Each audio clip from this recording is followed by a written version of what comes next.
और याद रखिए, आप जिसके लिए नाफे बनेंगे वो आपका कदरदान होगा। हम जिस कौम के साथ रह रहे हैं, इस कौम के लोग अगर उनको हमसे नफा पहुंचे तो हमको भगवान का दर्जा देने के लिए तैयार हैं। उनकी डिक्शनरी में सबसे बड़ा लफ्ज जो मिलता है भगवान का मिलता है। अगर वो आपसे नफा उठाते हैं, आपके पैरों में पड़ जाते हैं, आपके चरणों में गिर जाते हैं कि आप हमारे भगवान हैं। इसलिए इस्लाम अपने अखलाक से, आप ये समझे कि आप मुसलमान हैं तो दूसरों को नफा पहुंचाने के लिए पैदा किए गए। आप डॉक्टर हैं, आप मास्टर हैं, आप जमात में लगे हैं, आप मस्जिद में लगे, आप मदरसे में, जहां कहीं आप हैं, अगर आप रसूलुल्लाह के गुलाम हैं तो आपको आपके कुरान ने ये हुक्म दिया है कि आप नफा पहुंचाएं। जब आप खल्क के लिए नफा पहुंचाने वाले बनेंगे, और उसूल है जो नफा उठाना चाहता है कभी नफा मिलता है, कभी महरूम होता है, लेकिन जो नफा पहुंचाना चाहता है वो खुद कभी नफे से महरूम नहीं। तो आप अपने समाज के लिए नफा बख्श बने, मददगार बने, इस पसमादा लोगों के, मजलूम लोगों के, परेशान। हजरत मौलाना अरशद साहब दामद बरकात को बहुत से गैर मुस्लिमों के मुकद्दमात भी देख रहे हैं। जमीयत उलमा की डिक्शनरी में मुल्की मसाइल में मुस्लिम गैर मुस्लिम का कोई फर्क नहीं।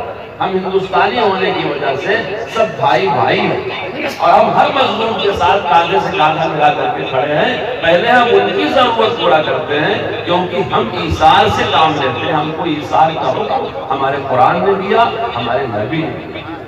इसलिए जमहूरियत इस वसी इत्तेहाद, ये वसी इत्तेहाद इतना वसी है कि मुल्क की 125 करोड़ जनता है। जाहिर बात है ये घर है।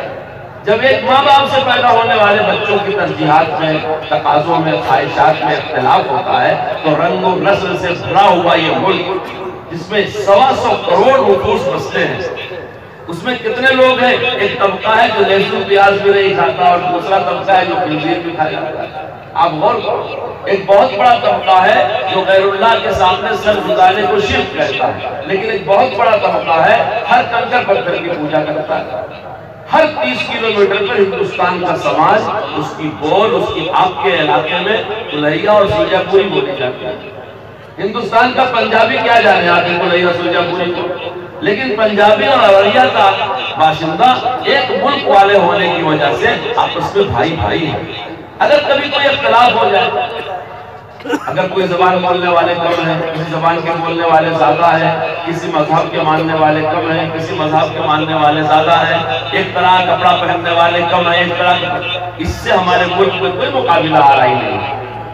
आप किसी को भी मानते हो, कैसे भी लिबास पहनते हो, कैसी भी ग़िज़ा खाते हो, कैसे भी मक़बूल तरीके पर अमल करते हो, आपको दस्तूर में मुकम्मल आज़ादी है। लेकिन इंसानों की बस्ती है, कभी न कभी कुछ न कुछ ऊंच नीच हो जाता है।